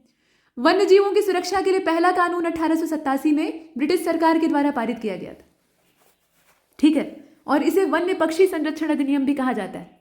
अब इस कानून के तहत मारे गए या पकड़े गए जंगली पक्षियों को अपने पास रखना और बेचना गैर कानूनी था। मार दिए गए हैं तो फिर बेचा जा रहा है, तो वो तो एक अलग बात है। लेकिन अगर उन्हें पकड़ा गया है और पकड़कर बेचा जा रहा है तो ये गैर कानूनी माना जाएगा। अब जंगली पक्षियों की श्रेणी में कौन आएंगे, ये अंग्रेज निर्धारित करेंगे। अब इसके बाद आगे चलते हैं और यहाँ देख रहे हैं आप बंगाल गैंडा संरक्षण अधिनियम। ये भी काफी पुराना है, 1932 का है। तो ये जो अधिनियम है, इसका उद्देश्य था बंगाल में जंगली गैंडों की रक्षा करना, जिसमें कि आत्मरक्षा या लाइसेंस प्राप्त कार्यों के अपवादों के साथ उनकी हत्या, कब्जा या चोट पहुंचाने पर प्रतिबंध लगाया गया था। यानी आम आदमी उनको चोट नहीं पहुंचा सकता है, लेकिन अंग्रेज जिनके पास लाइसेंस, उनकी बपौती होती थी, वो इन्हें जब चाहे तब शूट करके इनकी खाल और सींग का और तस्करी के लिए इनको यूज़ कर सकते हैं। ठीक है, जब उनकी इच्छा करे। तो ये अंग्रेज़ों के पक्षपाती कानून थे। फिलहाल इसमें एक प्रावधान है जिसे कि हमें जानना चाहिए। और इसने स्थापित किया कि कोई भी पकड़ा गया या मारा गया गैंडा राज्य की संपत्ति बन गया है, और उल्लंघन के लिए इसमें अगर कोई उसमें उल्लंघन करता है नियम का, तो उसके लिए दंड का प्रावधान है। इस अधिनियम को बंगाल गैंडा संरक्षण निरसन अधिनियम 2022 के द्वारा निरस्त कर दिया गया, जिसने पुष्टि की कि 1932 के अधिनियम के तहत ही जितनी कार्रवाइयां होती हैं, यहां देखें 1932 के अधिनियम के तहत की गई सारी कार्रवाइयां वन्यजीव संरक्षण अधिनियम 1972 के तहत वैध होंगी, लेकिन सिर्फ वही कार्रवाइयां जो कि इनके संरक्षण के लिए। ये नहीं कि लाइसेंस प्राप्त करने का मतलब सीधा है कि हमें खुली छूट मिल जाए। तो आम जनता भले न स्वीकार कर पाए, लेकिन जो रईस लोग हैं या फिर सरकारी आदमी हैं, वो खुलेआम ये काम कर सकते थे। तो वैसा प्रावधान आज नहीं है, और गैंडों की तादाद भी अब वैसी नहीं। इसके बाद आप यहाँ हाथी संरक्षण अधिनियम को देख रहे हैं। ये बाद वाला है, 1879 का है, 1879 का। तो ये जो एलिफेंट प्रोटेक्शन एक्ट है, इसमें प्रावधान क्या था? ये एक भारतीय कानून था, वो तो आप जानते ही हैं। कुछ परिस्थितियों को अगर छोड़ दिया जाए, कुछ स्पेशल यहाँ पर सिचुएशन थी, उनको अगर छोड़ दिया जाए तो जंगली हाथियों को मारने, चोट पहुंचाने या पकड़ने पर इसमें रोक लगाई गई थी। और इस अधिनियम ने सरकारी स्वामित्व वाले जंगल या बंजर भूमि पर जंगली नर हाथियों के शिकार के लिए लाइसेंस देने की भी अनुमति दी थी। हालांकि 1972 का वन्यजीव संरक्षण अधिनियम, जिसमें कि कठोर दंड का प्रावधान है, अब हाथियों को भी शामिल कर लिया गया है। 1879 के अधिनियम को निरर्थक बना देता है तब, क्योंकि यहाँ तो नर हाथियों को शिकार करने की अनुमति दी गई थी, क्योंकि ज़्यादातर तबाही नर हाथी ही फैलाते थे। ठीक है, झुंड का नेतृत्व आमतौर पे मादा करती है और वरिष्ठ सदस्य करता है, लेकिन जो नर हाथी, अभी युवा नर हाथी होते थे, वो भूख लगने पर अपने इंसानी बस्तियों में घुस जाते थे। तो ये आप देख रहे हैं यहाँ पर उन्हें शूट करने की लाइसेंस, मतलब लाइसेंस अंग्रेजों के पास हुआ करता था, तो वो प्रावधान अब यहाँ निरर्थक सिद्ध होते हैं। तो ये अधिनियम बहुत काम का नहीं है, लेकिन आपको पता होना चाहिए। इसके बाद यहाँ देखें, बैटरी प्रबंधन और हैंडलिंग अधिनियम है, और ये अधिनियम नहीं है, असल में एक रूल है, नियम है 2001 का। तो पर्यावरण वन मंत्रालय के द्वारा 16 मई 2001 को बैटरी प्रबंधन और हैंडलिंग नियम, इसको अधिसूचित किया गया, जिसमें कि उत्पादन पर बैटरी अपशिष्ट निपटान को प्राथमिकता दी गई। ठीक है, बैटरी वेस्ट जो है उसके डिस्पोजल, प्रोडक्शन के दौरान जो डिस्पोजल उसका डिस्पोज करना है, डिस्पोज करने लायक जो चीज़ें हैं, उनके संबंधित जो निपटान है, उसको इसमें वरीयता दी गई। तो ये नियम पर्यावरण संरक्षण अधिनियम 1986 के अंतर्गत आता है और पूरे भारत में लागू है।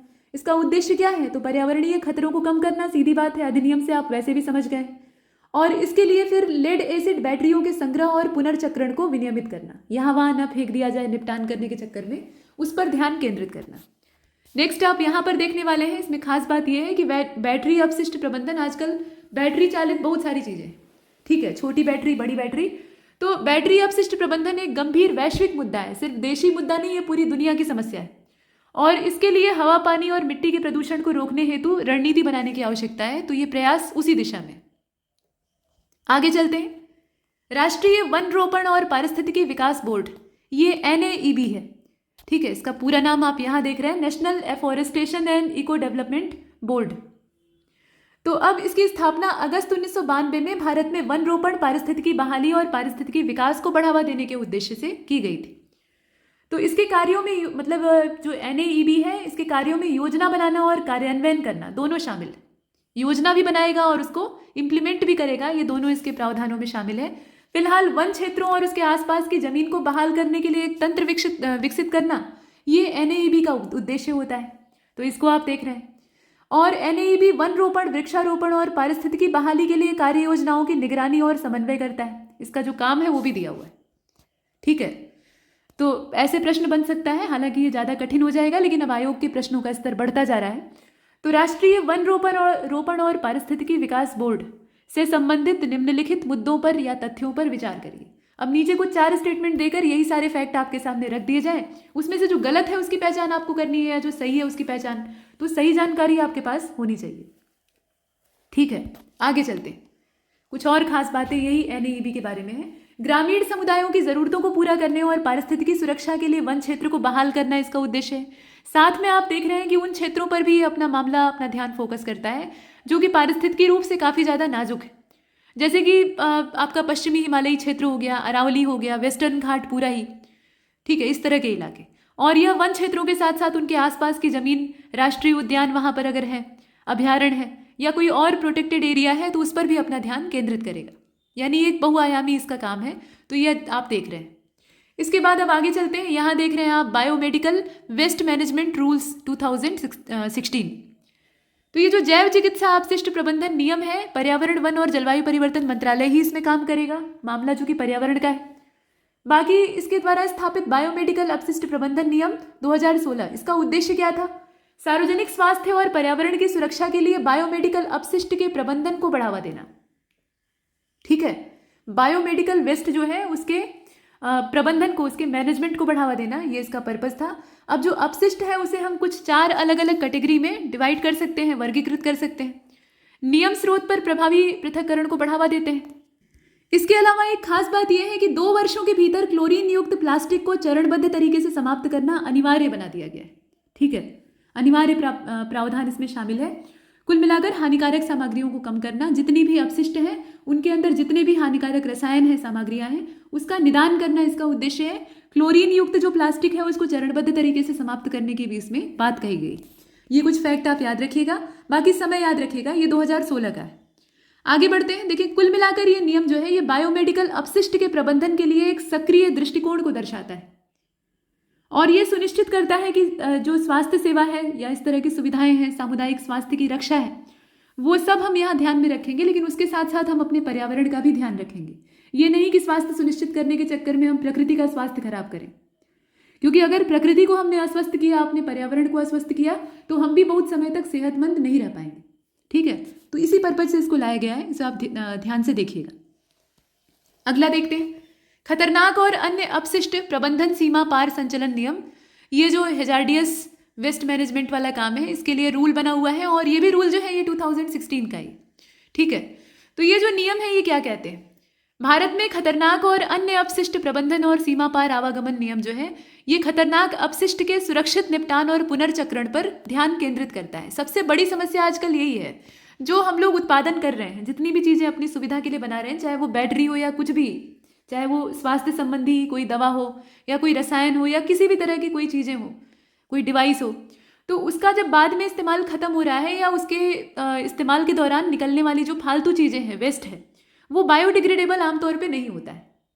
अब ऐसे में वो पर्यावरण में लंबे समय तक पड़ा रहता है, शामिल रहता है।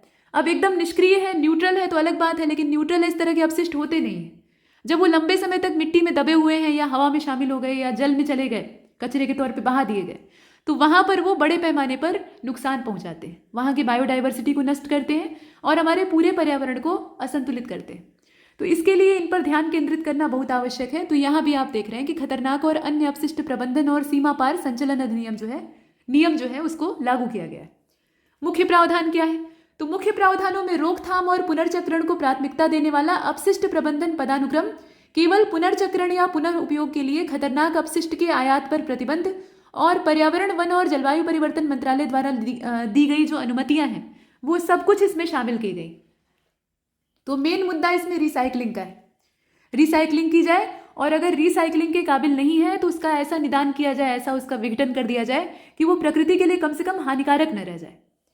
तो ये एक खास बात है। और मजे की बात यह है ना कि इस तरह के जो नियम होते हैं इसमें एक बात पर फोकस किया जाता है कि लंबे समय तक पर्यावरण में रहना चाहता है तो रहा करे, कोई फर्क नहीं पड़ता, पड़ा रहे उससे हमें नहीं मतलब है, लेकिन पर्यावरण को नुकसान नहीं पहुंचाना चाहिए। ठीक है, ये ध्यान में रखा जाता है और मेन मुद्दा भी फिलहाल वही है, उतने से निपट ले, वही बहुत बड़ी बात।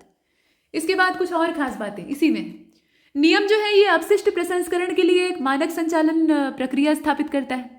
तो यहाँ जो आप देख रहे हैं ना, ये सिंगल विंडो क्लियरेंस वाला सिस्टम है और उसके अनुमोदन को ये व्यवस्थित करता है और अतिभोगियों को सुरक्षित अपशिष्ट प्रबंधन के लिए उत्तरदायी ठहराता है। ठीक है, जो ज़्यादा बल्क यूजर्स हैं, जो बड़े पैमाने पर इस तरह के संसाधनों का इस्तेमाल कर रहे हैं जो कि पर्यावरण के लिए घातक अपशिष्टों का निर्माण कर रहे हैं, तो उनकी रिस्पॉन्सिबिलिटी भी यहाँ बनती है कि वो इसका निपटान करें और प्रशिक्षण और उचित उपकरणों के माध्यम से श्रमिकों की सुरक्षा भी वहाँ पर सुनिश्चित हो सके।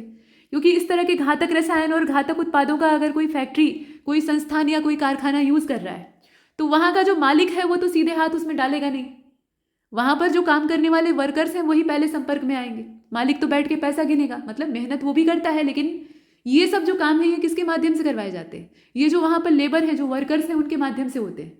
वो बेचारे बिना किसी सुरक्षा मानदंड को अपनाए इस काम में शामिल होते हैं। उन्हें ये भी नहीं पता होता है कि ये केमिकल, ये जो काम हम कर रहे हैं, ये हमें कितना नुकसान पहुंचाएगा। ठीक है, तो उनकी भी सुरक्षा यहाँ पर सुनिश्चित होनी चाहिए। और सरकार इस तरह की लंबी लंबी बातें तो खूब करती है, लेकिन जब खुद अपने पर आती है तो यहाँ सरकारी नियम ढीले पड़ जाते हैं। जैसे आप देखें यहाँ जादूगोड़ा की जो यूरेनियम की खदानें हैं, आपने सुना होगा वहाँ से अच्छा खासा रेडियो एक्टिव पदार्थ प्राप्त होता है यूरेनियम की। वहाँ पे पहले तो सर्वे किया गया, उसके बाद मालूम होता है कि नीचे यूरेनियम दबा हुआ है। और उसके बाद वहाँ की जो लोकल जनजाति थी, आदिवासी समुदाय था, उससे सहयोग लेकर वहाँ उत्खनन शुरू कर दिया जाता है। मतलब कंपनी वहाँ पर अपना पूरा झंडा वगैरह गाड़ती है। उसके बाद जो खोदने का काम और वहाँ से यूरेनियम को निकालने का काम है, वो वहाँ के लोकल आदिवासियों को, जो ट्राइबल लोग हैं, उनको दे दिया जाता है। और उन बेचारों को काम मिलता है, बदले में कमाई होने लगती है। तो उन्हें ज़्यादा दूर लकड़ी बेचने और ये सब काम करने नहीं जाना पड़ता है, नज़दीक में ही सब कुछ हो जाता है, फैक्ट्री लग जाती है। तो इससे ज़्यादा उनके लिए बढ़िया कुछ नहीं है। अब वो ये तो जानते नहीं है कि वो अल्फा बीटा गामा क्या होता है, या रेडियो एक्टिव जो विकिरण है वो क्या होता है, क्या नुकसान पहुंचा सकता है। अब स्थिति ये हो गई है कि वहाँ की जो लोकल ट्राइबल कम्युनिटीज़ हैं, उनमें स्थायी अपंगता की शिकायत देखी जा रही है। वहाँ कोई अपनी बेटी नहीं ब्याहना चाहता है, वहाँ पे लोग स्थायी अपाहिज पैदा हो रहे हैं। ऐसा लगता है कि कभी न्यूक्लियर ब्लास्ट वहाँ पे हुआ था। तो सुरक्षा मानदंडों को अपनाए बिना वो खुले हाथ से ऐसे यूरेनियम के जो टुकड़े हैं और केक हैं उनको छुआ करते हैं। वहाँ पे जो यूरेनियम की उसकी माइनिंग होती है, वहाँ से निकलने वाला जो वेस्ट है पानी में ऐसे बहा दिया जाता है, तो पानी भी दूषित हो गया। तो ये सरकारी जो मानदंड है ये भी इस मामले में ढीले रहते हैं। ठीक है, फिलहाल ये प्राइवेट ऑर्गेनाइजेशन के लिए कहा गया है। और इसके बाद यहाँ देख रहे हैं आप, ये खतरनाक और अन्य अपशिष्ट प्रबंधन सीमा पार संशोधन अधिनियम है। यहाँ जो आपने देखा था ना, ये सामान्य नियम था और ये 2016 का था, और यहाँ पर ये संशोधन अधिनियम है। तो इसमें संशोधन किया गया है, कुल मिलाकर इसे अपडेट किया गया है समय के साथ। ठोस अपशिष्ट, जो ठोस प्लास्टिक अपशिष्ट है, उसके आयात पर प्रतिबंध प्रदूषण को कम करने की प्रतिबद्धता को दर्शाता है। ठीक है, ठोस प्लास्टिक अपशिष्ट के आयात पर प्रतिबंध, ये आप इसमें याद रखिएगा। और क्या खास बात हो सकती है? रेशम अपशिष्ट निर्यातकों के लिए छूट और दोषपूर्ण विद्युत घटकों की वापसी उद्योगों के लिए अनुपालन को सरल बनाती है, ये एक खास बात है। और जल और वायु प्रदूषण अधिनियमों के तहत पहले से ही विनियमित उद्योगों के लिए खतरनाक और अन्य अपशिष्ट नियमों के तहत प्राधिकरण से छूट जिम्मेदार अपशिष्ट निपटान को प्रोत्साहित करती है। कुल मिलाकर अपशिष्ट निपटान की बात यहाँ भी है, प्रावधान भी वही है कमोबेश, लेकिन उनके नियमों को थोड़ा सा अपडेट किया गया है समय की आवश्यकता के हिसाब से। कुल मिलाकर इस उपाय का उद्देश्य व्यवसायों के लिए सुचारू परिवहन प्रक्रियाओं को सुविधाजनक बनाते हुए पर्यावरण संरक्षण को बढ़ावा देना है। भाई, अपशिष्टों का जो वेस्ट मैनेजमेंट है उसको अगर हम प्रभावी तरीके से कर पाए, ठीक है, जो हानिकारक वेस्ट है, इस तरह के वेस्ट हैं जो कि बायोडिग्रेडेबल नहीं है और पर्यावरण को नुकसान पहुंचा रहे हैं, उसका हम सही तरीके से प्रबंधन कर पाए, उनका निपटान ठीक तरीके से कर पाए, तो इससे हम पर्यावरण को ही बेहतर बना रहे हैं। तो वो तो इसमें जुड़ा ही है। आगे बढ़ते हैं, ऊर्जा संरक्षण अधिनियम को देख लीजिए, एनर्जी कंजर्वेशन एक्ट 2001। अब यह जो अधिनियम है ये ऊर्जा खपत के लिए मानक स्थापित करके ऊर्जा ऑडिट को अनिवार्य करेगा। साथ में पहलों की देखरेख के लिए ऊर्जा दक्षता ब्यूरो यानी बीई बना के भारत में ऊर्जा दक्षता और स्थिरता को बढ़ावा देगा। ठीक है, तो एनर्जी ऑडिट्स यहाँ दिया हुआ है, आप देख रहे हैं, standard for energy consumption, mandating energy audits and creating the bureau of energy efficiency, जिसे कि आप बी कहते हैं। ठीक है, तो ये इसमें पूरा जो ऊर्जा दक्षता और स्थिरता को बढ़ावा देने का प्रोग्राम है, इसको आपने देखा। कुल मिलाकर अधिनियम का उद्देश्य तो आपने देख लिया, और साथ में इसमें प्रावधान दिए हुए हैं। ये कुल जो कुशल निर्माण है, ठीक है, कुशल निर्माण का मतलब जो एनर्जी कंजर्वेशन से संबंधित कुशल निर्माण, कुशलता कई मायनों में हो सकती है ना, लेकिन यहाँ पर हम बात एनर्जी कंजर्वेशन की कर रहे हैं। तो कुशल निर्माण के लिए ऊर्जा संरक्षण भवन संहिता पेश करता है, एनर्जी कंजर्वेशन बिल्डिंग कोड, ये इसके द्वारा पेश किया गया है। और इसका उद्देश्य क्या है? तो पर्यावरणीय जोखिम को कम करना, ऊर्जा सुरक्षा को बढ़ावा देना। जम्मू कश्मीर को छोड़कर ये पूरे देश में संरक्षण प्रयासों को प्रोत्साहित करेगा। ये उस समय के प्रावधान थे, ठीक है, 2001 की बात हो रही है ना। और कुल मिलाकर यह व्यापक ढांचा भारत में अधिक टिकाऊ ऊर्जा भविष्य को बढ़ावा देने के लिए महत्वपूर्ण है। धारणीय विकास और सस्टेनेबल एनर्जी की बात हम लंबे समय से करते आ रहे हैं, ठीक है, तो ये सस्टेनेबल एनर्जी और एनर्जी इफिशियंसी, साथ में एनर्जी कंजर्वेशन की दिशा में एक कदम, इसे आपने देखा। और आइए अब आगे चलते हैं। ऊर्जा संरक्षण संशोधन अधिनियम जो कि 2022 में आया, तो ये जो conservation energy conservation amendment act था, इसे पास किया गया देश में बढ़ती हुई ऊर्जा की आवश्यकताओं को देखते हुए जीवाश्म ईंधन पर हम निर्भरता को कम करें, इसी के लिए इसको पारित किया गया। 1 जनवरी 2023 को ये लागू होता है और कुल मिलाकर इसमें ऊर्जा दक्षता को बढ़ाने की बात की जाती है और उसके लिए हम नवीकरणीय ऊर्जा यानी जो रिन्यूएबल एनर्जी है उसको आधार बनाएंगे। ठीक है, उसको बढ़ावा देने के लिए एक व्यापक ढांचा विकसित करेंगे, मतलब इंफ्रास्ट्रक्चर ऐसा डेवलप करेंगे कि हम जो नवीकरणीय ऊर्जा है, अक्षय ऊर्जा के स्रोत हैं, उनका दोहन करें, जो कि जल्दी नष्ट होने वाले नहीं हैं। सौर ऊर्जा हमारे लिए बहुतायत है, जहाँ पर विंड एनर्जी उपलब्ध है, जहाँ टाइडल एनर्जी उपलब्ध है, उन सब चीज़ों का हम इस्तेमाल करें। लेकिन जो फॉसिल फ्यूल पर हमारी निर्भरता है उसको हम काफ़ी हद तक कम कर सकें और एक बार एक सीमा तक जाकर ख़त्म कर सकें, जिससे कि पर्यावरणीय जोखिम भी कम होगा। इन्वायरमेंट को जो हम लगातार चूस रहे हैं और नुकसान पहुंचा रहे हैं, तमाम ग्रीन हाउस गैसों का यहाँ से इमिशन हो रहा है, कार्बन पार्टिकल्स निकल रहे हैं, तमाम तरह की समस्याएं हो रही हैं, तो उससे निजात मिल जाएगी। ठीक है, तो ये संशोधन इसमें हुआ। और कुछ खास बातें हैं जैसे कि कार्बन क्रेडिट ट्रेडिंग, इसकी सुविधा प्रदान करके गैर जीवाश्म ईंधन जो है, नॉन फॉसिल फ्यूल, उनका उपयोग करना और उसके उपयोग को, मतलब सिर्फ उपयोग नहीं करना, उसके उपयोग को अनिवार्य बनाना तथा इमारतों और वाहनों के लिए मानक निर्धारित करना। इसका उद्देश्य है जलवायु के दायित्वों को पूरा करना कुल मिलाकर। साथ में नियामक निकायों के जो अनुपालन है उसको प्रभावी ढंग से लागू करने हेतु उन्हें सशक्त बनाना। ठीक है, जो रेगुलेटरी बॉडी इस दिशा में पहले से काम कर रही है उन्हें भी ये एम्पावर करेगा, उन्हें भी शक्ति देगा ताकि वो अपने काम को और व्यवस्थित और अच्छे ढंग से इफिशियंसी के साथ कर पाए। और साथ में सीधा मामला इसमें वही है, कार्बन क्रेडिट सुविधा प्रदान करना और जो गैर जीवाश्म ईंधन का इस्तेमाल है उसको बढ़ावा देना। अगला हम देखने वाले हैं नेशनल इन्वायरमेंट ट्रिब्यूनल। अब ये जो राष्ट्रीय पर्यावरण न्यायाधिकरण है, 1995 में केंद्र सरकार ने राष्ट्रीय पर्यावरण न्यायाधिकरण अधिनियम 1995 के माध्यम से इसकी स्थापना की थी, ताकि खतरनाक पदार्थों के संचालन से होने वाली दुर्घटनाओं से होने वाले नुकसान के लिए सख्त दायित्व दिया जा सके। ठीक है, जितने भी हैजार्डियस सबस्टेंसेज हैं उनकी हैंडलिंग में अगर कोई एक्सीडेंट होता है तो उसके लिए स्ट्रिक्ट लाइबिलिटी की यहाँ पर व्यवस्था थी। ये चीज़ आपने देखी। और अगला हम देखने वाले हैं national action plan on climate change. ये आपका NAPCC है। तो इसे भारत सरकार ने 2008 में शुरू किया था। ये एक प्लान है, एक योजना है, कार्य योजना है राष्ट्रीय स्तर की। इसको 2008 में शुरू किया गया था। जलवायु परिवर्तन एक बड़ी चुनौती है, न सिर्फ भारतवर्ष के सामने बल्कि दुनिया के सामने, और उसके द्वारा जो बहुत तरह की चुनौतियां हमारे सामने खड़ी हो जाती हैं उसका समाधान करना बहुत आवश्यक है। और 8 समर्पित मिशनों के द्वारा बनी हुई ये योजना है। 8 समर्पित मिशन इसमें कौन कौन से हैं? ये जो डेडिकेटेड मिशन हैं इसमें पहली चीज़ तो यह है कि सौर ऊर्जा का विस्तार हम करेंगे, बढ़ती हुई ऊर्जा दक्षता, साथ में सतत आवास विकास, बेहतर जल का उपयोग करना, मतलब जल दक्षता को बढ़ावा देना। ये सब इसमें महत्वपूर्ण क्षेत्र हैं। 8 को देखना आवश्यक नहीं है। मतलब पहली चीज़ कि फॉसिल फ्यूल पर हमारी निर्भरता कम हो सके, उसके लिए हम सोलर एनर्जी, जो कि एक रिन्यूएबल एनर्जी का सोर्स है, उसको बढ़ावा देंगे। उसके साथ साथ दूसरी चीज़ यहाँ पर यह कही गई कि जलवायु परिवर्तन पर जो चुनौतियाँ हमारे सामने खड़ी हो रही है उसमें सबसे बड़ी समस्या एक ऊर्जा संकट तो है ही है। दूसरी ये कि हम लोग जीवाश्म ईंधन का इस्तेमाल कर रहे हैं तो वहाँ से जो कार्बन इमिशन हो रहा है, कार्बन डाइऑक्साइड लगातार रिलीज हो रही है और भी तमाम तरह के प्रदूषण फैल रहे हैं, तो उससे हमें निजात मिलेगी। दूसरी बात यह कि जो पानी है वो सीमित है। ठीक है, महासागरों में भले ही लबालब भरा हुआ है लेकिन जो हमारे उपयोग वाला पानी है वो सीमित है, तो उसका संरक्षण हर हाल में करना। तो इस संबंधित कुछ महत्वपूर्ण प्रावधान इसमें शामिल है। कुल मिलाकर इनकी संख्या 8 है, इसे आप देख रहे हैं। और इसके अतिरिक्त ये हिमालयी पारिस्थितिकी तंत्र को संरक्षित करने और वनीकरण को बढ़ावा देने का भी काम करेगा। जलवायु लचीली कृषि पद्धतियों, मतलब जो आपकी क्लाइमेट रिसाइलेंट एग्रीकल्चरल प्रैक्टिसेस हैं, उनको विकसित करना और जलवायु परिवर्तन के बारे में लोगों को जागरूक करना, लोगों के अंदर ज्ञान वृद्धि करना, ये भी इसका उद्देश्य है। बहुत से लोग तो अभी जो भोली भाली जनता है वो जलवायु परिवर्तन को ठीक तरह से नहीं जानती।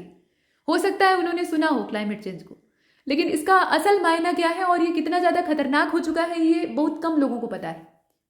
ठीक है, आर्थिक विकास को पर्यावरणीय स्थिरता के साथ एकीकृत करके, बहुत कम से मेरा तात्पर्य ये है कि भारत में जितनी ज़्यादा आबादी है उसके रेशियो में अगर देखा जाए तो बहुत कम लोग इसके असल खतरे से परिचित हैं। आर्थिक विकास को पर्यावरणीय स्थिरता के साथ एकीकृत करके NAPCC जो है, इसका उद्देश्य जीवन स्तर को ऊपर उठाना है।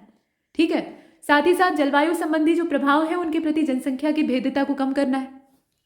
जनसंख्या ही असली समस्या की जड़ है। और अब आइए आगे चलते हैं।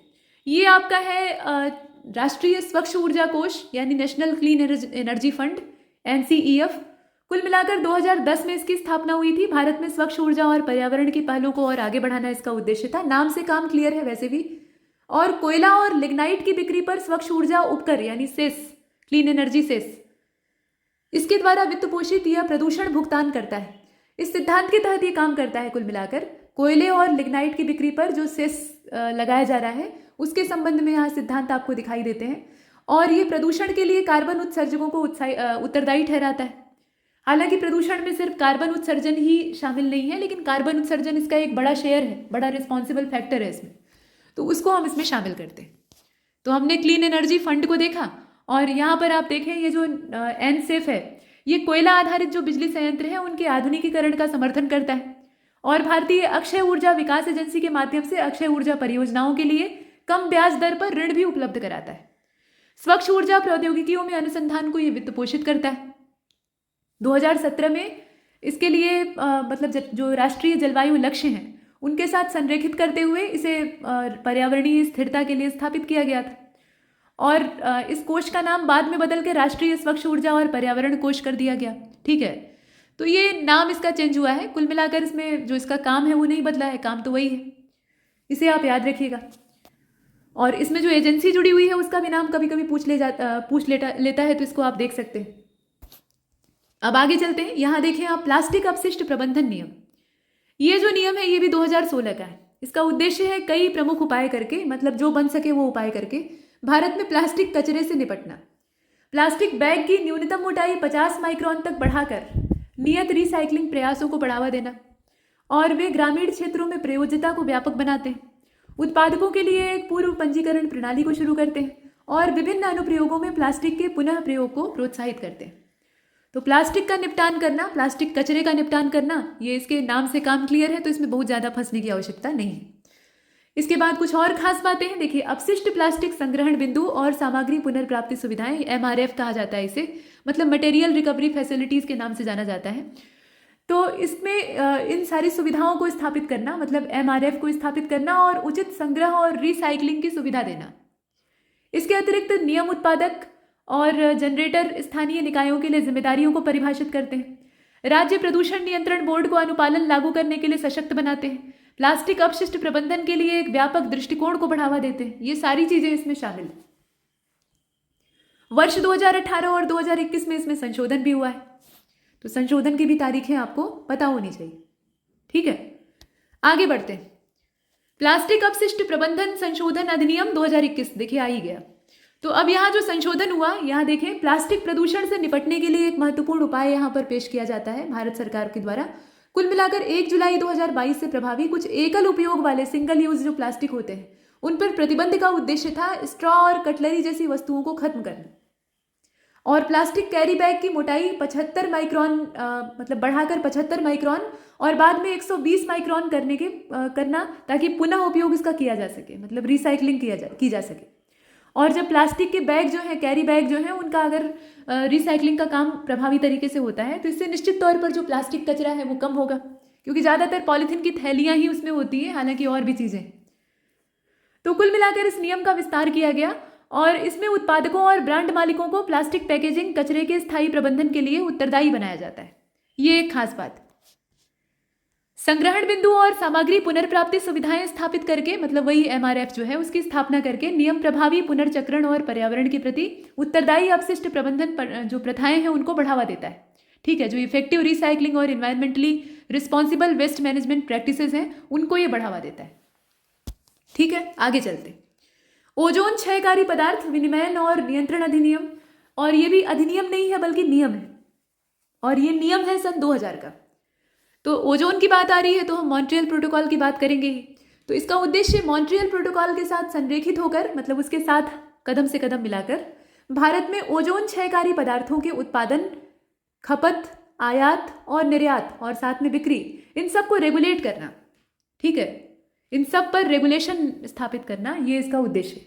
मॉन्ट्रियल प्रोटोकॉल के साथ अलाइन करना यहाँ पर्पज़ है, अपनी नीतियों को मॉन्ट्रियल प्रोटोकॉल के जो प्रावधान है उसके साथ अलाइन करना। और इसमें जो एक्सपोर्ट इंपोर्ट है, कंज्यूमशन है, प्रोडक्शन है, उन सभी चीज़ों को, यहाँ तक कि जो सेल की जाती है चीज़ें, इसमें कि ओजोन डिप्लेटिंग सबस्टेंसेस मिले होते हैं, उन पर रेगुलेशन लगाना, उन पर एक विनियमन लगाना, ये इसका पर्पज़ है। जैसे आप पढ़ते हैं ना कि ईस्ट इंडिया कंपनी पूरा डाकुओं का शासन स्थापित कर देती है जब बक्सर युद्ध जीत जाती है। क्लाइव की अध्यक्षता में वहाँ जो नेतृत्व क्लाइव का रहता है और सेनाएं लड़ती हैं, फिर तीनों सेनाएं हारती हैं। इतिहास में आप पढ़ते हैं बखूबी। तो कुल मिलाकर जब वहाँ अंग्रेज दीवानी का अधिकार जीत जाते हैं, राजस्व वसूली का अधिकार उनके हाथ में आ जाता है, तो इतने बड़े मैदानी इलाके में जब वो एक जमींदार एकमात्र बन जाते हैं तो अपने में नहीं रहते हैं, एकदम मनमाना शासन शुरू हो जाता है। भ्रष्टाचार, रिश्वतखोरी, लूटपाट, अराजकता, न जाने क्या क्या रहता है। मतलब बहुत सारे इतिहासकारों ने उसे डकैतों का शासन कहा है। तो उसके बाद फिर जो ब्रिटिश गवर्नमेंट है वो रेगुलेट करने के लिए कंपनी के कार्यों को रेगुलेटिंग एक्ट ले आती है। तो ये जो रेगुलेटिंग अधिनियम होते हैं, रेगुलेट करने के प्रावधान होते हैं, इसके द्वारा कड़ी निगरानी रखी जाती है और कड़े नियम बनाए जाते हैं। तो यहाँ भी रेगुलेशन का ही प्रयास है। ठीक है, बाकी आप देख रहे हैं इसमें जो की प्रोविजंस हैं इसके अंतर्गत क्या क्या चीज़ें शामिल हैं। तो इसमें उत्पादन और खपत पर सख्त सीमाएं बनाई जाएंगी। मतलब बेहिसाब आप उत्पादन नहीं कर सकते हैं और खपत भी उसकी वैसी नहीं हो सकती, मनमाना आप नहीं कर सकते। दूसरी बात यह है कि आयात और निर्यात के लिए लाइसेंसिंग के जो नियम है उन्हें सख्त बनाया जाएगा। ओडीएस की बिक्री और व्यापार के लिए विशेष लाइसेंस की आवश्यकता होगी और लाइसेंस सरलता से नहीं मिलेगा। प्रावधान तो यही कहते हैं। ठीक है, लेकिन आप हर गर्मी में एक नया एसी खरीद कर ले आए। इसके अतिरिक्त नियम ओडीएस से जुड़े हुए हितधारकों के लिए रिकॉर्ड रखने और रिपोर्टिंग को अनिवार्य बनाते हैं। नियामक कार्यवाहियों के खिलाफ पंजीकरण और अपील के लिए तंत्र स्थापित करते हैं। तो ये सारे इसके प्रावधान हैं। यहाँ आप देख रहे हैं पौधा किस्म और कृषक अधिकार संरक्षण अधिनियम, पीपीवी और एफआर अधिनियम इसको कहा जाता है। ये 2001 का है। ठीक है, ये भी अधिनियम जो है ये 2001 का है। इसका उद्देश्य क्या है?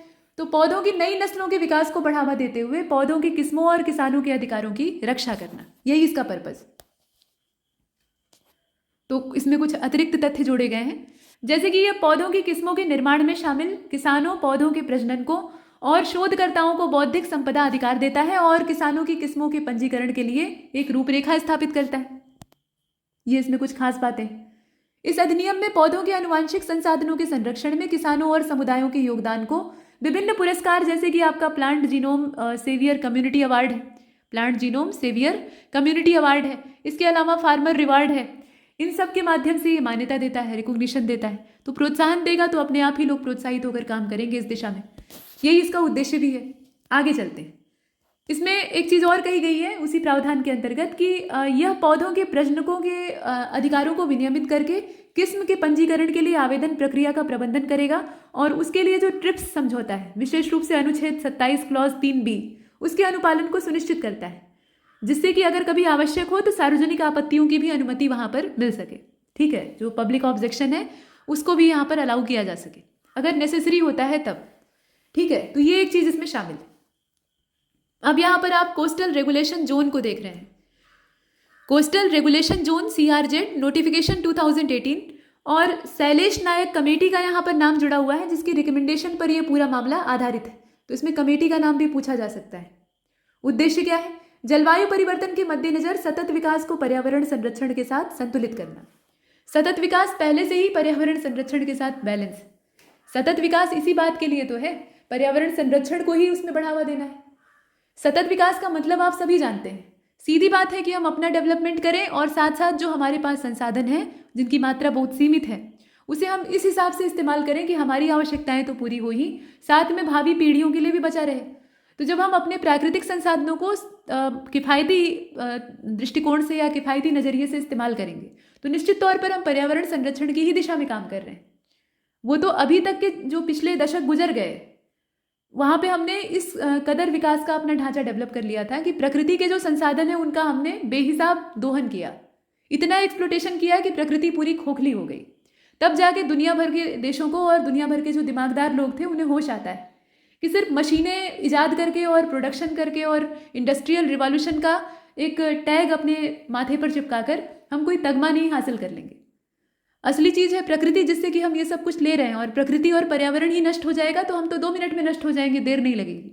तो अगर हमें बने रहना है, कुछ समय तक टिक कर रहना है, वैसे इस धरती पर कोई भी स्पीशीज़ जो है वो स्थायी नहीं है, बनती है, विकसित होती है, चरम सीमा पर पहुंचती है और फिर नष्ट हो जाती है। ठीक है, डायनासोर उसमें एक नज़ीर थे, वैसा हम लोगों के साथ भी होगा भविष्य में। जितनी स्पीशीज़ हैं आज जो दिख रही हैं ये आने वाले वर्षों में नहीं रहेंगी, फिर कुछ नई आएंगी, ऐसे ही चलता रहेगा। तो ये प्रक्रिया चलती रहती है। लेकिन मानव जाति को जितने समय टिकना चाहिए उतने समय तो टिके, तो इसके लिए आवश्यक है कि हम अपनी प्रकृति को बचाएं, और इसी के लिए धारणीय विकास वाली जो पहल है ये लाई गई है।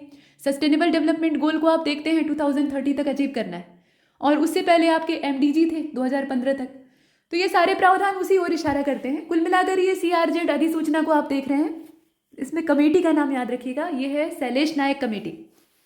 तटीय क्षेत्रों को 4 क्षेत्रों में यहाँ पर वर्गीकृत किया गया है जो कोस्टल एरियाज हैं, और इसमें जो नोटिफिकेशन था इसमें प्रायोरिटाइज इसमें किया गया है, देख रहे हैं आप, कि the conservation of ecologically sensitive regions. जो इकोलॉजिकली सेंसिटिव रीजन है, जैव विविधता को बढ़ावा देने के लिए जो पारिस्थितिकी रूप से संवेदनशील क्षेत्र हैं, उनको पहली वरीयता, पहली प्रायोरिटी दी जाएगी।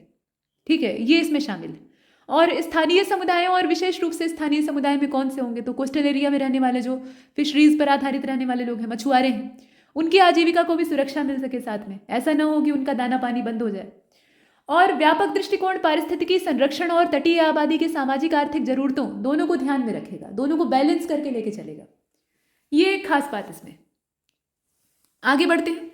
जैव विविधता से जुड़े हुए कुछ कानून यहाँ पर, अभी सब कानूनों को आपने पीछे देखा है, लेकिन यहाँ पर एक साथ समराइज किए गए हैं, बस डेट दी हुई है, उसको ध्यान से देखिए। तो राष्ट्रीय वन नीति, यहाँ नीतिगत दस्तावेज दिया है और संबंधित कानून दिया है, इसी दृष्टिकोण से देखिएगा। तो राष्ट्रीय वन नीति है 1988 की, यहाँ देखें आप, संबंधित कानून में पशुओं के प्रति क्रूरता निवारण अधिनियम है, और संरक्षण रणनीति और नीतिगत वक्तव्य 1992, पर्यावरण संरक्षण अधिनियम 1986, राष्ट्रीय पर्यावरण कार्य योजना को आप देख रहे हैं 1994 की, जैव विविधता अधिनियम आपका 2002 का, वन्यजीव संरक्षण नीति 2002 की, खाद्य सुरक्षा और मानदंड अधिनियम 2006 का, राष्ट्रीय पर्यावरण नीति आपकी 2006 की, और राष्ट्रीय हरित अधिकरण अधिनियम जो है ये 2010 का है। नीचे वही चीज़ अंग्रेजी में दी हुई है। नेशनल फॉरेस्ट पॉलिसी है 1988 की, prevention of cruelty to animal act है, उसके बाद conservation strategy and policy statement है, इन्वायरमेंट प्रोटेक्शन एक्ट है आपका 1986 का, नेशनल इन्वायरमेंट एक्शन प्लान है, और आपका बायोडाइवर्सिटी एक्ट है, वाइल्ड लाइफ कंजर्वेशन पॉलिसी है, food safety and standard act है, उसी प्रकार से नेशनल इन्वायरमेंट पॉलिसी है, और ग्रीन ट्रिब्यूनल एक्ट है। अब यहाँ पर कुछ महत्वपूर्ण संगठनों को हम देखने वाले हैं। ठीक है, अधिनियमों को हमने देखा, अब कुछ संस्थाओं को देखेंगे। जैसे कि अपना भारतीय वन्यजीव बोर्ड है, यानी Indian board for wild life. तो ये जो Indian board for wild life है, इसको एस्टैब्लिश किया गया था 1952 में। ठीक है, एस्टैब्लिशमेंट का समय याद रखिएगा। वन्यजीव संरक्षण और प्रकृति से जुड़े हुए मुद्दों पर केंद्र सरकार को सलाह देना, ये इसका उद्देश्य था। तो ये एक सलाहकारी निकाय, एडवाइजरी बॉडी। बोर्ड का गठन भारत को आज़ादी मिलने के बाद किया गया था, वो तो आप देख ही रहे हैं। और इस समय संरक्षण समुदाय को ऐसा लगा कि ब्रिटिश काल के दौरान बड़े पैमाने पर जंगलों को काटा गया और अनियंत्रित तरीके से शिकार किया गया, जिससे कि बहुत सारी प्रजातियों के विलुप्त होने का खतरा सिर पर आ गया। अंग्रेजों ने अपने फायदे के लिए हर वो काम किया जो कि उन्हें करना चाहिए था, मतलब फायदा कमाने के लिए करना चाहिए था, और इससे हमारी प्रकृति, हम लोग बुरी तरह से दोहन किए गए। ठीक है, सिर्फ वेल्थ यहाँ से ड्रेन नहीं की गई, बल्कि हमारी प्राकृतिक जो धरोहरें थी उनको भी तबाह किया गया। तो ये सब कुछ आप देख रहे हैं। और आगे चलते हैं, यहाँ देखिए राष्ट्रीय हरित अधिकरण यानी NGT को, तो नेशनल ग्रीन ट्रिब्यूनल 2010 में स्थापित हुआ, और राष्ट्रीय हरित अधिकरण अधिनियम के तहत इसको स्थापित किया गया। ये जो एक्ट है NGT एक्ट, ये 2010 का है। मुख्यालय इसका नई दिल्ली में है। पर्यावरण संरक्षण और प्राकृतिक संसाधनों के प्रबंधन से संबंधित मामलों का अगर कोई विवाद सामने आता है तो उसमें शीघ्र निपटारा करना, न्याय देना, ये इसका उद्देश्य है। और ऑस्ट्रेलिया और न्यूजीलैंड, ये 2 देशों के नाम आते हैं। उसके बाद भारत जो है इस मामले में तीसरा है। किस मामले में तीसरा है? कि पर्यावरण संरक्षण के लिए उसने एक वैधानिक निकाय का निर्माण किया है। ऑस्ट्रेलिया और न्यूजीलैंड के बाद तीसरे नंबर पर हम लोग इस मामले में आते हैं। तो NGT को हमने देखा। NGT के बारे में कुछ और खास बातें हैं और इससे प्रश्न अक्सर बनते हैं। तो NGT का जो क्षेत्रीय मुख्यालय है, रीजनल हेडक्वार्टर्स है, वो आपके भोपाल, पुणे, कोलकाता और चेन्नई में है। इसका उद्देश्य आपने पीछे भी देखा था। सीधी बात है कि स्पेशलाइज फोरम के तौर पे ये काम करेगा, जो कि जितने भी इन्वायरमेंटल डिस्प्यूट्स होंगे उनको रिजॉल्व करने का काम करेगा। साथ में ये भी इंश्योर करेगा कि इन्वायरमेंटल लॉज जो हैं उनको कड़ाई से पालन किया जा रहा है, मतलब उनका जो अनुपालन है वो ठीक तरीके से हो रहा है। NGT भारत में पर्यावरण के नियमों को लागू करने और जो सस्टेनेबल डेवलपमेंट है उसको बढ़ावा देने की दिशा में काम करता है। तो यही सारे इसके महत्वपूर्ण काम है। NGT को आपने देखा, अब इसके बाद सेंट्रल ग्राउंड वाटर अथॉरिटी को भी देख लीजिए। तो यहाँ पर कहा गया 1970 का इसका समय था जिस समय कि इसको इस्टेब्लिश किया गया। और ये जो सेंट्रल ग्राउंड वाटर बोर्ड है, इसकी इस्टेब्लिशमेंट हुई थी, यहाँ अथॉरिटी की बात हो रही है ना, लेकिन हम बोर्ड की बात कर रहे हैं। तो सेंट्रल ग्राउंड वाटर बोर्ड जो है, इसकी स्टैब्लिशमेंट हुई थी 1970 में। ठीक है, ये भारत की एक एपेक्स एजेंसी है। किस मामले में एपेक्स है? तो for managing and regulating ground water resources scientifically, scientific तरीके से। साइंटिफिक तरीका क्या होता है? पहले तो हम ये सर्वे करते हैं कि ग्राउंड वाटर की स्थिति कहाँ पर कैसी है, और उसके बाद जहाँ जैसी स्थिति होती है, ज़्यादा खराब है, औसत है, या फिर वैसा खतरा नहीं है, तो उसी के हिसाब से वहाँ पर उपाय करते हैं। ये साइंटिफिक अप्रोच होता है। तो साइंटिफिकली ये पूरा रिसोर्सेज जो है उन पर रेगुलेशन अपना करेगी, रेगुलेट करेगी उन्हें। कुल मिलाकर पर्यावरण संरक्षण अधिनियम जो अपना इन्वायरमेंट प्रोटेक्शन एक्ट है 1986 वाला, उसी के तहत स्थापित CZWA, इसके पास भूजल निष्कर्षण की आवश्यकता वाले उद्योगों और बुनियादी ढांचा परियोजनाओं को विनियामक निर्देश और अनापत्ति प्रमाण पत्र जारी करने का अधिकार। ठीक है, जो नो ऑब्जेक्शन सर्टिफिकेट होता है NOC, वो जारी करने का इसके पास अधिकार होता है। और ये जो NOC है, अनुपालन के लिए विशिष्ट शर्तों को रेखांकित करते हैं, जिससे कि भूजल का सतत उपयोग सुनिश्चित होता है। तो NOC को आपने देखा। उसके बाद आप देखें यहाँ पर अधिकारियों को नियुक्त करने और दंड लागू करने की अपनी शक्तियों के साथ CZWA इस महत्वपूर्ण संसाधन की सुविधा, जिम्मेदार विकास को बढ़ावा देने और देश भर में भूजल की कमी और प्रदूषण की चुनौतियों का समाधान करने के लिए आवश्यक। तो ये कुछ प्रावधान आपने देखे। राष्ट्रीय जैव विविधता प्राधिकरण यानी नेशनल बायोडाइवर्सिटी अथॉरिटी NBA को देख लीजिए। इस्टेब्लिशमेंट का समय है 2003, और ये भारत में जैव विविधता अधिनियम यानी जो अपना बायोलॉजिकल डाइवर्सिटी एक्ट है आपका 2002 वाला, उसी के प्रावधानों को लागू करने में महत्वपूर्ण भूमिका निभाता है। अब इसमें खास बात यह है कि ये वैधानिक निकाय के रूप में काम करता है। ये सिचुएटरी बॉडी है, ध्यान दीजिएगा, कॉन्स्टिट्यूशनल बॉडी नहीं है। पूछा जाता है कि सिचुएटरी बॉडी है या फिर क्या चीज़ है। तो ये एक वैधानिक निकाय है और जैव विविधता संरक्षण, सतत संसाधन उपयोग, न्याय संगत लाभ साझाकरण पर केंद्र और राज्य सरकारों को ये विनियामक, सलाहकार और सुविधा प्रदान करता है। मतलब ये विनियामक भी है, सलाहकार भी है और संबंधित सुविधाएं देने का भी काम करता है। खासतौर पे सलाह ही इसका मूल उद्देश्य होता है।